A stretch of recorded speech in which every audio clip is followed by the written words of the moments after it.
Hey everybody, it's Jason Blaha here. You guys know what time it is. Time to talk about current events in the online fitness community. And for those of you who like these type of videos, please remember to click like down below. It would be greatly appreciated.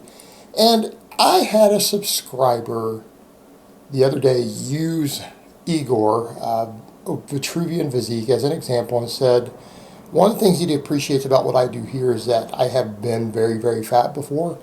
And that he's noticed is that a lot of these people out there, a lot of these fitness personalities, YouTubers, people on Instagram who want to give fat loss advice are people who have themselves never been fat, and they implement cutting strategies that are actually not going to work for at least 50% of the population, but then they give advice that think that it's going to work. And let's come over to a point. I'm not saying a person has to have always achieved a specific goal to teach others. But when we're dealing with something like fat loss, we're dealing with something like obesity that has an enormous psychological component, it's pretty helpful. And oftentimes the people who are giving advice in these areas literally can't relate to the people they're giving advice to or their clients or anything else. And if they can't, it can become a problem. I'm going to spin this in a different direction because that's one of the things that I catch flack. People will say, oh, we don't want to take any diet advice from you because you're a fat guy by bodybuilding standards, right? And then people can't figure out why I still have a big following, right? Why do I have 75 plus million views? Why do I have 110,000 subscribers when they don't see me as the pinnacle of their view of fitness? And what they don't understand is that the majority of people out there, they're not even trying to get to the 8% body fat. There are people out there who do exercise, they do train, they do try to eat well, who are struggling to get to 20% body fat, right? That's an enormous demographic. And it seems like there's a big disconnect there. You can tell when it's usually the really skinny undereaters because they don't see that as a big deal. Well, let's come over to reality. What a lot of the people who are giving cutting advice don't understand is that from a discipline perspective, a person who is 30% body fat, who has been over 30% body fat for multiple years, the amount of discipline that they have to bring to the table to even get to 20% body fat and still be fat is probably the level of discipline that a lot of these people have to apply, and maybe more time required to get to 10-11%. It would take literally that much work and that much psychological motivation and strategies and everything else. And so when you try to, again, use those level of strategies to get that person down to 14 or 15%, best of luck with that. Because we're dealing with people who have different levels of appetite. They have different levels of psychological attachment to food. And that's what you can't always get people to understand. And they can't relate to an enormous segment of people out there who are trying to get there. And people say, well, what do you mean? I mean, take someone like Igor, VitruvianPhysique. I don't know, has he ever been over 15% body fat in his life? Has he ever struggled with binge eating? I'm going to say he probably hasn't, based upon the fact that he's one of those guys who could add cereal to his cutting diet. Okay? Or the guys who are like, oh, I can weigh out 400 calories of ice cream on a scale and work that into my macros. You see where I'm going with this? Everyone out there who's ever been 30% body fat, who has lost weight, has cut, the vast majority of them who've ever even made it to 20%, or lower, are standing there going, yeah, that's not going to work for me. That's the big problem with a lot of these flexible dieting approaches, is that they don't grasp that there are literally millions and millions and millions of overweight and obese people who have trigger foods, who cannot handle hyperpalatable, calorically dense foods, particularly with large amounts of sugar added, or combining sugar and fat and things together. There's an enormous segment of the population that they literally can't work those into their macros because it will trigger them to binge.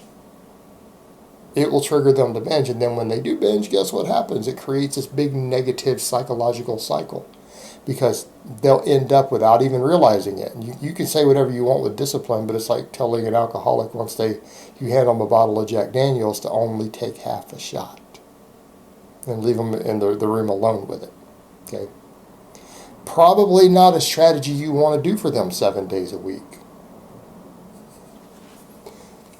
So when you're dealing with people who have binge eating issues and they have specific trigger foods, you can't give them the sort of foods that they're trigger foods and tell them just moderate it. It'll be fine, because here's what's going to happen. They will eat that whole box of cereal inside of 5 minutes. Before the reward centers in their brain that are telling them eat it, eat it, eat it, before they can even, their logic can even kick in, they will have finished off sometimes the whole box. Then what happens? Now they've eaten a caloric surplus for the day that's 3,000 calories over what they were supposed to eat.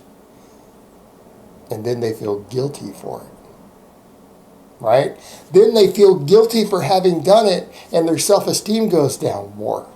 They feel guilty. They feel guilt and ashamed because they can't control themselves. And then you'll have people who have never been in that experience will say something like, oh, well, you just need to be more disciplined. You're telling a person who's already ashamed now and feels guilty about their compulsive eating they just did, which almost every fat person in America has this problem, by the way. The majority do. It's not a small segment. There's a reason you don't get to be 50 or 100 pounds overweight without any sort of binge eating problems. It just doesn't happen. Extremely rare. The majority have some sort of binge eating, and it's oftentimes related to various psychological traumas in their lives, and they've developed various addictions to food and responses to foods to cope with that, right? Instead of turning to alcohol or drugs or anything else, people oftentimes turn to high reward foods to get the same response. So it's oftentimes related to trauma. It's related to coping mechanisms. So you're basically telling people who have binge eating coping mechanisms and certain dopamine responses in their brain to these trigger foods to just have discipline. And then when they don't have the discipline, guess what happens? They feel ashamed of themselves. They feel guilty. Well, a person who is ashamed and guilty, well, they struggle also. They'll then struggle to maintain a diet. So a lot of these things that people who follow these certain circles who have never been in these situations in their lives, who really don't think it's even that hard to get down to 13, 14%. That's easy, right? It doesn't take any effort. For a large segment of the population who have access to these foods all the time, and it's been culturally ingrained to eat all this garbage and everything else, and they eat it to excess, and it's trigger foods and everything else, guess what? For them, the idea of getting down to 20% body fat will require an enormous amount of work up here. It requires an enormous amount of work. And if you don't understand that, how are you going to help these people? How are you going to help these people? Moderation doesn't work for this segment of the population. It's not going to work. It's just weigh out 400 calories. This food, unless it happens to fall into one of the categories of trigger foods, or you have someone, a lot of people have extremely voracious appetites combined with this. All right, someone who has an enormous appetite is going to have a different ghrelin and leptin response, particularly when their body fat is higher than a leaner person does. A lot of these foods that people think, well, you just moderate them, just wait, it'll be fine.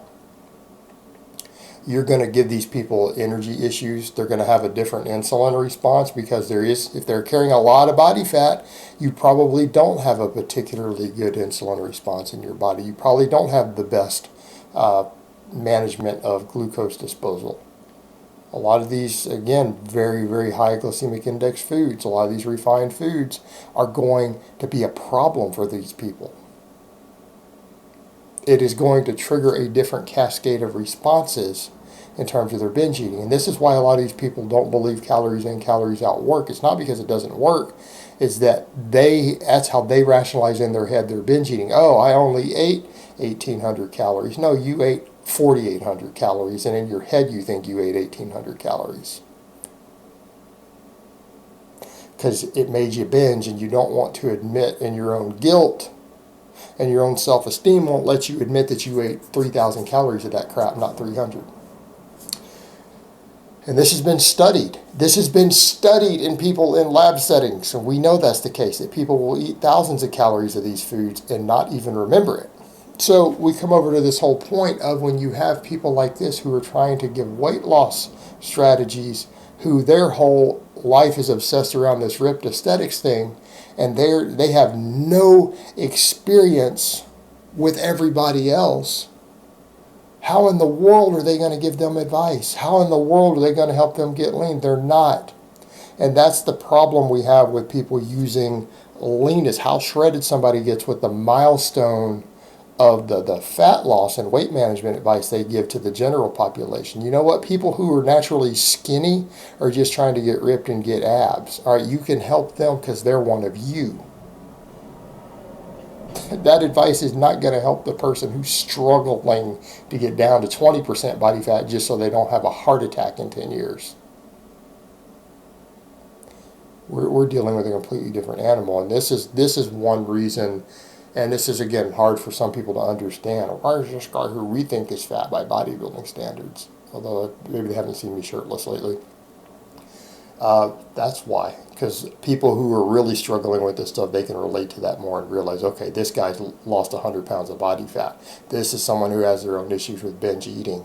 Maybe what they have to say is more useful to me than the clown who stands there and says, I can eat 500 calories of Rice Krispies or Cocoa Pebbles and get shredded, brah.